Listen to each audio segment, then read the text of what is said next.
Reports suggest the United Kingdom has begun taking extraordinary precautionary steps after claims that Russia used the Oreshnik missile system during a major strike on Kyiv for the very first time in the war. NATO has reportedly prepared an underground wartime command facility in London that some observers say is reminiscent of Cold War and Second World War-style bunker planning for a major European conflict. The military alliance recently simulated the operation of a secret underground command center as part of exercises designed to prepare for the possibility of a large-scale war involving Russia and NATO forces. As Britain reportedly strengthens hidden emergency military infrastructure, a senior NATO general has publicly warned that the alliance may have very little time left to fully prepare for a future confrontation with Russia. Growing fears are now emerging across Europe that the continent could be running out of time to adapt militarily as Vladimir Putin continues unveiling what Russian officials describe as some of their most powerful next-generation weapon systems. The reported strike on Kyiv involving the Oreshnik missile system is now being interpreted by some analysts as a possible warning shot from Moscow aimed not just at Ukraine, but at Europe and the broader NATO alliance as well. NATO reportedly conducted a deep strike missile operation simulation from within a London underground station, as part of preparations for potential Russian attack scenario on European soil.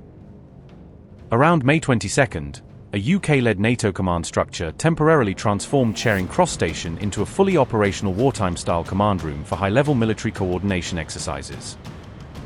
As part of the exercise, Gurkha engineers were deployed to set up a functioning command center for the NATO Allied Rapid Reaction Corps, designed to test rapid battlefield decision-making under extreme conditions. The Allied Rapid Reaction Corps, or ARRC, is capable in theory of deploying up to 100,000 troops in the event of a major emergency or large-scale military escalation involving alliance members. Reports also indicate that military equipment was discreetly transported through sections of the London Underground system during nighttime hours as part of the broader operational drill. Observers noted that the underground scenes bore a strong resemblance to Second World War-era imagery, when civilians in London also used subway tunnels as makeshift bomb shelters during aerial bombardments. US General Christopher Donahue has warned that NATO may have very little time left to fully prepare for a potential future conflict scenario involving Russia and its expanding military capabilities. According to defense assessments, the United Kingdom is currently believed to hold only about 1 week's supply of drones for sustained combat operations, raising concerns about readiness levels compared to other European allies. Due to ongoing funding constraints, reports suggest the UK government is not expected to purchase significant new weapon systems until 2030, adding to concerns about long-term defense preparedness. Current budget plans reportedly do not include allocations for key modern warfare tools such as drones, loitering munitions, or advanced artificial intelligence-based military systems. At the same time, NATO forces were also engaged in the Spring Storm military exercise in Estonia, highlighting simultaneous training efforts across different regions of Europe.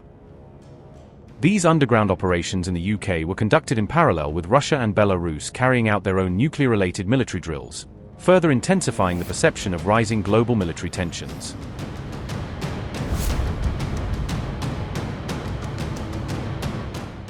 Just hours after Ukraine publicly warned of a looming Oreshnik attack, Russia launched a major missile and drone barrage overnight on May 23 to 24, making good on its threats.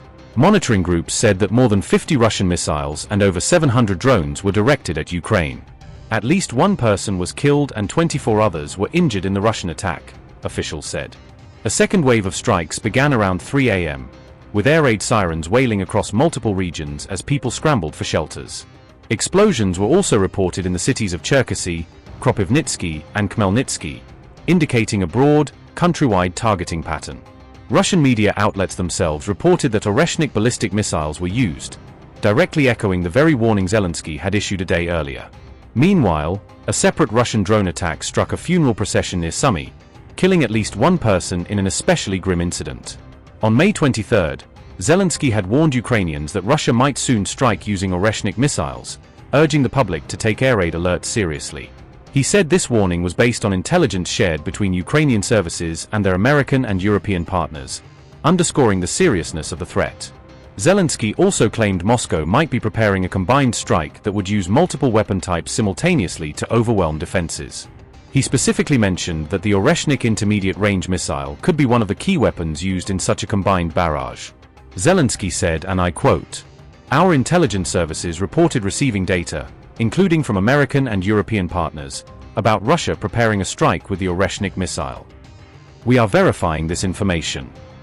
We are seeing signs of preparation for a combined strike on Ukrainian territory, including Kyiv, involving various types of weaponry.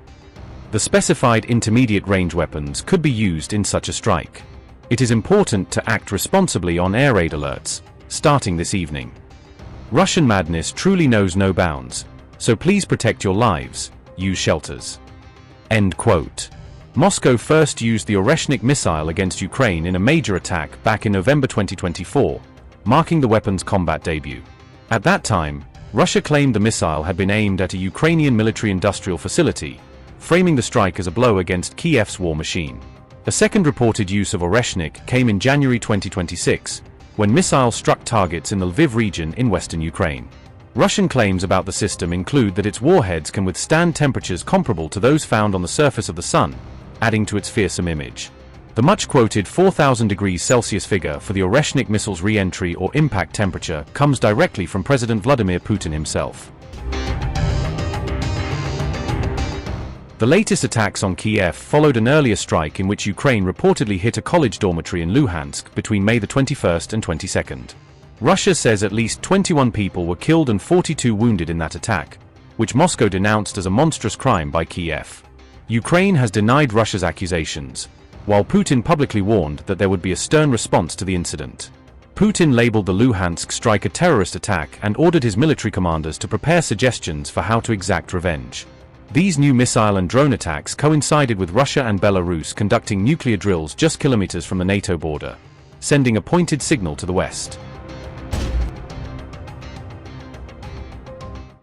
Amid already high tensions with NATO, Russia and Belarus kicked off massive nuclear exercises on May 21st, turning large swathes of their territory into a theater for simulated atomic warfare. Moscow says 6 different nuclear-capable missile systems were launched during the drills, each chosen to showcase a different part of its strike portfolio. The exercises stretched from European Russia and Belarus all the way toward the Pacific test ranges, underscoring that this was a full-scale demonstration, not a single-region event.